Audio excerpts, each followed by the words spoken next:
ഉരുളക്കിഴങ്ങ് കൊണ്ടുള്ള ബോണ്ടയുടെ അതേ കളറല്ലേ, ആ ഉള്ളിലുള്ള ഭാഗവും കാണാൻ നമുക്ക് അതുപോലെ തന്നെ തോന്നുന്നില്ലേ? Hello friends, Anees food tech and ട്രാവലിലേക്ക് എല്ലാവർക്കും സ്വാഗതം. നമ്മൾ ഇന്ന് ചെയ്യുന്നത് ഒരു അടിപൊളിയായിട്ടുള്ള ഒരു ഐറ്റമാണ്. അടിപൊളി ഐറ്റം എന്ന് പറയുമ്പോൾ ചക്കക്കുരു സീരീസിലെ അടുത്ത ഐറ്റമായിട്ടാണ് ഞാൻ വരുന്നത്. ചക്കക്കുരു സീരീസിലെ അടുത്ത ഐറ്റം എന്താണെന്ന് ഞാൻ പറയട്ടെ. ചക്കക്കുരു ബോണ്ടയാണ്. അതായത് നമ്മൾ ഉരുളക്കിഴങ്ങ് ബോണ്ട കഴിച്ചിട്ടുണ്ട്, ചിക്കൻ ബോണ്ട കഴിച്ചിട്ടുണ്ട്, അങ്ങനെ പല തരത്തിലുള്ള ബോണ്ടകൾ കഴിച്ചിട്ടുണ്ട്. അത് ഈ ബോണ്ട എന്ന് ഞാൻ പറയുമ്പോൾ ചില അതായത് ഈ മലബാർ സൈഡിലും കണ്ണൂർ സൈഡിലൊക്കെ ഈ ബോണ്ട എന്ന് പറയുന്നത് ഉരുളക്കിഴങ്ങ് നമ്മുടെ മൈദയിൽ മുക്കി പൊരിച്ചെടുത്തിട്ടുള്ള അതാണ് ബോണ്ട. ചില സൈഡിലൊക്കെ ബോണ്ട എന്ന് പറയുന്നത് നമ്മൾ ഉണ്ടക്കായി എന്ന് പറയുന്നത്, അതിനാണ് ചിലവർ ബോണ്ട എന്ന് പറയുക. അതായത് ഈ കോട്ടയം ഭാഗത്തൊക്കെ എനിക്ക് തോന്നുന്നു ബോണ്ട എന്ന് പറഞ്ഞു കഴിഞ്ഞാൽ നമ്മുടെ ഉണ്ടക്കായ്ക്കാണ് ബോണ്ട എന്ന് പറയുക. അപ്പോൾ അങ്ങനെയുള്ള ഒരു പേരിൽ വെച്ചിട്ട് കൺഫ്യൂഷൻ ഉണ്ട്. അപ്പോൾ അതൊക്കെ മാറ്റി വെച്ച് നമ്മൾ ഇന്നൊരു അടിപൊളി ചക്കക്കുരു ബോണ്ടയാണ് ഉണ്ടാക്കുന്നത്. വളരെ എളുപ്പത്തിൽ ഉണ്ടാക്കാം. അപ്പോൾ വളരെ സിമ്പിൾ ആയിട്ടുള്ള ഇൻഗ്രീഡിയൻ്റ് ആണ്. അപ്പോൾ നമുക്ക് ഡയറക്റ്റ് വീഡിയോയിലേക്ക് പോകും. അയ്യോ എനിക്ക് ചക്കക്കുരു വേണ്ട, അയ്യോ എനിക്ക് ചക്കക്കുരു വേണ്ട. ചക്കക്കുരു വേണ്ട അല്ലടാ, ചക്കക്കുരു ബോണ്ട. ഇന്ന് നമ്മൾ ഉണ്ടാക്കുന്നത് ചക്കക്കുരു ബോണ്ടയാണ്. ബോണ്ട അപ്പോൾ നല്ല പുഴുങ്ങിയെടുത്തിട്ടുള്ള ചക്കക്കുരു, പുറമേയുള്ള വൈറ്റ് കളറിലുള്ള ചൂളിയൊക്കെ കളഞ്ഞ് നല്ല പുഴുങ്ങിയെടുത്ത് അത് ഒരു അരമണിക്കൂർ 1 മണിക്കൂറിന് ശേഷം 1 മണിക്കൂറോളം ഫ്രിഡ്ജിൽ വെച്ച് എടുത്തതിന് ശേഷമുള്ള ചക്കക്കുരുവാണ് നമ്മൾ പൊടിച്ചെടുക്കാൻ പോകുന്നത്. ആ ബ്രൗൺ കളറുള്ള തൊലിയൊക്കെ വെച്ചിട്ടുണ്ട്, കാരണം അത് ഹെൽത്തിയാണ്.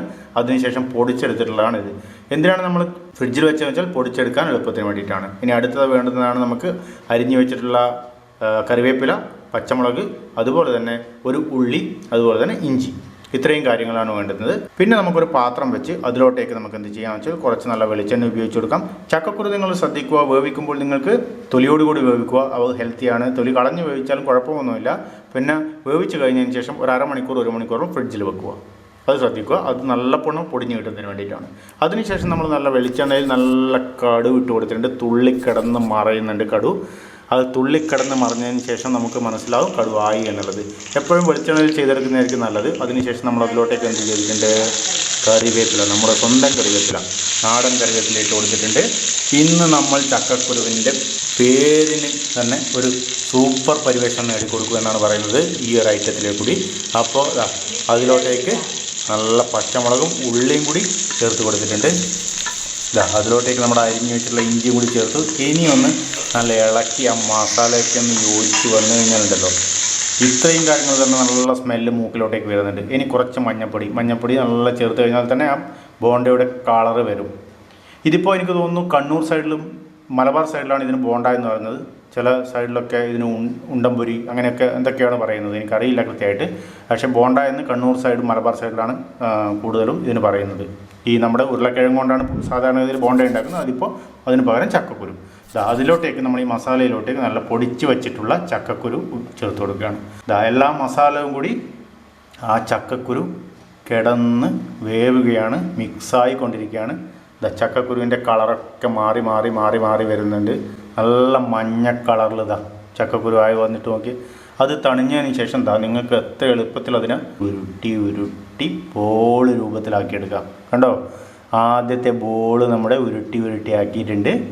അങ്ങനെ ഉരുട്ടിയിട്ട് നമുക്ക് എത്ര എണ്ണം വേണമെങ്കിലും നമുക്ക് ഇതിനെ കൊണ്ട് ഉണ്ടാക്കാം. ഇതിനെ കൊണ്ട് തന്നെ നമുക്കൊരു 10-30 ബോൾസൊക്കെ ചെറിയ ബോണ്ടയെങ്കിലും ഉണ്ടാക്കാൻ പറ്റും. കാരണം കുറച്ച് സാധനം മതി നമുക്ക്. കാരണം വെച്ചാൽ ഇതിൻ്റെ അടുത്ത സ്റ്റെപ്പിൽ നമുക്ക് ഒരു ബാറ്ററിൽ മുക്കിയിട്ട് പൊരിച്ചെടുക്കേണ്ടതാണ്, ഫ്രൈ ചെയ്തെടുക്കേണ്ടതാണ്. അപ്പോൾ എന്ന് വെച്ച് കഴിഞ്ഞാൽ നമുക്ക് ചെറിയ ബോൾസ് മാത്രം ആക്കിയാൽ മതിയാവും. അപ്പോൾ നമ്മുടെ ഓരോന്നായി ഓരോരോ ചക്കക്കുരു ബോൾസും ഇങ്ങനെ പ്ലേറ്റിലോട്ടേക്ക് നിറഞ്ഞുകൊണ്ടിരിക്കുകയാണ്. ഇത് തന്നെ നമുക്ക് ഇങ്ങനെ തന്നെ വേണമെങ്കിലും കഴിച്ചു നോക്കാം. കാരണം ടേസ്റ്റ് ഇപ്പോൾ മസാലയൊക്കെ ഓൾറെഡി ഇട്ടതാണ്. പിന്നെ ഒരു പാത്രത്തിൽ വെള്ളം എടുക്കുക, അതിലോട്ടേക്ക് ഉപ്പ് കൊടുക്കുക, അത് നല്ലവണ്ണം ഇളക്കി മിക്സ് ചെയ്യുക. അതിനുശേഷം അതിലോട്ടേക്ക് പ്രധാനമായിട്ടുള്ള നമ്മുടെ മൈദ ഇട്ട് കൊടുക്കുക. ആവശ്യത്തിനുള്ള മൈദ ഇട്ട് കൊടുക്കുക. കാരണം ഇത് ബാറ്റർ ഉണ്ടാക്കുന്നത് നിങ്ങൾക്ക് പഴംപൊരിയുടെയൊക്കെ ബാറ്റർ അറിയാം. അപ്പോൾ നിങ്ങൾക്ക് വേണമെങ്കിൽ ഈ മിക്സിലേക്ക് നിങ്ങൾക്ക് കുറച്ച് മഞ്ഞൾപ്പൊടി ചേർത്ത് കൊടുക്കാം. മഞ്ഞൾപ്പൊടി ചേർത്ത് കൊടുത്തു കഴിഞ്ഞ് കഴിഞ്ഞാൽ നിങ്ങൾക്ക് ഒരു ലൈറ്റ് യെല്ലോ കളർ കിട്ടും. കാരണം നമുക്ക് ബോണ്ടയുടെ കളർ അറിയാം, ലൈറ്റ് യെല്ലോ കളറാണ് ഉണ്ടാവുക. അപ്പോൾ വേണമെങ്കിൽ മഞ്ഞൾപ്പൊടി ചേർത്ത് കൊടുക്കാം, നിർബന്ധമില്ല. വേറെ ഫുഡ് കളറൊന്നും ചേർക്കേണ്ടതില്ല. നമ്മളൊക്കെ ഇപ്പോൾ പഴംപൊരിയൊക്കെ ഉണ്ടാക്കുമ്പോൾ കളറിന് വേണ്ടിയിട്ട് കുറച്ചൊരു നുള്ളു മഞ്ഞൾപ്പൊടിയാണ് ചേർത്ത് കൊടുക്കാറ്. അപ്പോൾ അതേപോലത്തെ ഒരു ടിപ്സാണ്. അതായത് നിങ്ങൾക്ക് കളറിന് വേണ്ടിയിട്ട് മഞ്ഞൾപ്പൊടി ചേർത്ത് കൊടുക്കാം എന്നുള്ളത്. അപ്പോൾ കുറച്ച് മഞ്ഞൾപ്പൊടി ചേർത്ത് കൊടുത്താൽ അത് നല്ല ഒരു യെല്ലോ കളറായിട്ട് വരും. ഇപ്പോൾ നിങ്ങൾക്ക് ഒരു നല്ല കൊഴുത്ത രൂപത്തിലുള്ള, അതായത് പഴംപൊരിയുടെ അതേ ഒരു മിക്സ് നമുക്ക് മതിയാവും. അതേ സമയത്ത് തന്നെ നമുക്ക് വെളിച്ചെണ്ണ ഒഴിച്ച് ഒരു പാത്രം വെക്കാവുന്നതാണ്. എണ്ണ നല്ലവണ്ണം ചൂടാവുന്നതിനായിട്ട്. ഇപ്പോൾ നിങ്ങൾക്ക് കാണാൻ പറ്റും, നല്ല എണ്ണ ഒഴിച്ചു കൊടുക്കുകയാണ്, ചൂടായിക്കൊണ്ടിരിക്കുന്നു. നമ്മുടെ ഈ ഉരുട്ടി വെച്ചിട്ടുള്ള ചക്കക്കുരുവിൻ്റെ ഉരുളകൾ നമ്മൾ ഈ മൈദയുടെ മാവിലേക്ക് ഇട്ട് കൊടുക്കുകയാണ്. ഇനി അതിനെ ഒന്ന് ഉരുട്ടി പെരട്ടി എടുത്തതിന് ശേഷം നേരെ നമ്മുടെ എണ്ണയിലേക്ക് തുള്ളിച്ചാടാൻ വിടാം. മൈദയിൽ മുങ്ങി സുന്ദരനായതായി ഇനിയിപ്പോൾ എണ്ണയിൽ കിടന്ന് തുള്ളിച്ചാടുന്നത് കണ്ടു. ഇപ്പോൾ ഇതാ റെഡി ആയിക്കൊണ്ടിരിക്കുകയാണ്. ആദ്യം നമ്മളൊന്ന് മാത്രമേ ഇട്ടിട്ടുള്ളൂ. ഇനിയിപ്പോൾ ഇതാ ഓരോന്നോരോന്നായി വരുന്നുണ്ട്. അതായത് നമ്മുടെ എണ്ണ ആക്ച്വലി നല്ലവണ്ണം ചൂടായിട്ടില്ല, അതുകൊണ്ടാണ് നമ്മൾ ഒന്ന് മാത്രം വെച്ചിട്ട് കൊടുത്തിട്ടുള്ളത്. നല്ലവണ്ണം ചൂടായി കഴിഞ്ഞ് കഴിഞ്ഞാൽ എന്താണ് ഗുണമെന്ന് വെച്ച് കഴിഞ്ഞാൽ എളുപ്പത്തിൽ നമുക്ക് ഫ്രൈ ആയി കിട്ടും. കണ്ടോ, ഇപ്പോൾ നല്ലവണ്ണം കുറച്ച് ചൂടായതിന് ശേഷം നമ്മൾ ബാക്കിയുള്ള ബോണ്ടി അതിൽ സ്ഥലമുണ്ട് ആക്ച്വലി, അതിൽ ബാക്കിയുള്ളതും കൂടി ഇട്ട് കൊടുത്തിട്ടുണ്ട്. ഇപ്പം 3 ചക്കക്കുരു ബോണ്ടകൾ അവിടെ കിടന്ന് തുള്ളിച്ചാടുവാണ്. ഒരാളും കൂടി വന്നിട്ടുണ്ട്. 4 ചക്കക്കുരു ബോണ്ടകൾ അവിടെ നിന്ന് തുള്ളിച്ചാടുവാണ് എണ്ണയിൽ കിടന്ന്. ഇനി നമുക്കൊന്ന് ഒരു സൈഡ് ആയിക്കഴിഞ്ഞാൽ അതിനൊന്ന് മറച്ചിട്ട് കൊടുക്കണം. ഇല്ല എന്താണെന്ന് വെച്ചാൽ ഒരു ഭാഗം മാത്രം കരിഞ്ഞു പോകാൻ സാധ്യതയുണ്ട്. അത് ഒഴിവാക്കുന്നതിന് മറച്ചിട്ട് കൊടുക്കണം. ഇപ്പോൾ നിങ്ങൾക്ക് ഏകദേശം ആ കളറ് കാണുമ്പോൾ തന്നെ മനസ്സിലാവും, ഏകദേശം ഒരു സൈഡ് നല്ലവണ്ണം ആയിട്ടുണ്ട്. ഇനിയിപ്പോൾ മറ്റേ സൈഡിലേക്ക് നമുക്ക് മറച്ചിട്ട് കൊടുക്കാവുന്നതാണ്. ഇപ്പോൾ ചക്കക്കുരുവിനൊക്കെ എന്താ വെയിറ്റ്! ഇപ്പോൾ ചക്കക്കുരുവൊക്കെ ഈ കൊല്ലമല്ല, ഈ ഒരു 3 മാസം കൊണ്ട് ആൾക്കാർ ടോപ്പ് ഇതിൽ കയറി പറ്റിയില്ലേ. ഈ ലോക്ക്ഡൗണിൻ്റെ സമയത്ത് ചക്കക്കുരു ഏടിയുണ്ടായ ചക്കക്കുരുവാണ്, പശുവിന് കിട്ടുന്ന ചക്കക്കുരുവാണിപ്പോൾ നമ്മൾ തിന്നുന്നത്. ഇപ്പോൾ ചക്കക്കുരുവിൻ്റെ സ്ഥാനമൊക്കെ കയറി നമ്പർ 1. പണ്ട് നമ്മൾ ചിക്കൻ എന്നൊക്കെ പറയുന്ന പോലെയാണ് ഇപ്പോൾ ചക്കക്കുരു ട്രെൻഡിങ്ങിൽ. അപ്പോൾ നല്ല ട്രെൻഡിങ്ങിലുള്ള ചക്കക്കുരു ബോണ്ട തയ്യാറായി. ഇപ്പോൾ ഏകദേശം നമ്മൾ പാകമായിട്ടുണ്ട്. ഇനി നമുക്കൊരു പാത്രത്തിലേക്ക് അതിനെ മാറ്റി കൊടുക്കാവുന്നതാണ്. നേരെ ഒരു പാത്രത്തിലേക്ക് മാറ്റി കൊടുക്കാം. ഇതിനും നിങ്ങൾക്കറിയാം, ഇതിന് നിങ്ങൾക്ക് പ്രത്യേകിച്ചൊരു കഴിക്കുന്നതിന് നിങ്ങൾക്ക് ഒരു പ്രത്യേകിച്ച് സോസിൻ്റെ ആവശ്യമൊന്നുമില്ല. സോസ് ഉണ്ടെങ്കിൽ നല്ലത്, അത്രയേ ഉള്ളൂ. സോസ് ഉണ്ടെങ്കിൽ നല്ല ഒരു പ്രത്യേക ടേസ്റ്റിൽ നിങ്ങൾക്ക് കഴിക്കാം. ഒരു സോസൊന്നും വേണമെന്നൊന്നുമില്ല. അപ്പോൾ അടുത്ത ബോണ്ടയും റെഡി ആയിട്ടുണ്ട്. ഒരു പ്ലേറ്റിൽ നിറച്ച് നമ്മുടെ ബോണ്ട റെഡി ആയിട്ടുണ്ട്. ഇപ്പം മുഴുവൻ ഇതിൽ കാണിച്ചിട്ടില്ല. ഇപ്പോൾ ഈ ഒരു പ്ലേറ്റിൽ ചെറിയൊരു പ്ലേറ്റാണ്. അപ്പോൾ ചെറിയൊരു പ്ലേറ്റ് കൊള്ളുന്നത് മാത്രമേ നമ്മൾ വെച്ചിട്ടുള്ളൂ. അപ്പോൾ നിങ്ങൾക്ക് അത് പൊട്ടിച്ചിട്ടൊന്ന് കാണിച്ചു തരാം. കണ്ടോ, നമ്മുടെ ഉരുളക്കിഴങ്ങ് കൊണ്ടുള്ള ബോണ്ടയുടെ അതേ കളറല്ലേ, അതേ കളറാണ്. ആ ഉള്ളിലുള്ള ഭാഗവും കാണാൻ നമുക്ക് അതുപോലെ തന്നെ തോന്നുന്നില്ലേ. ടേസ്റ്റും സൂപ്പറാണ്, അടിപൊളിയാണ്.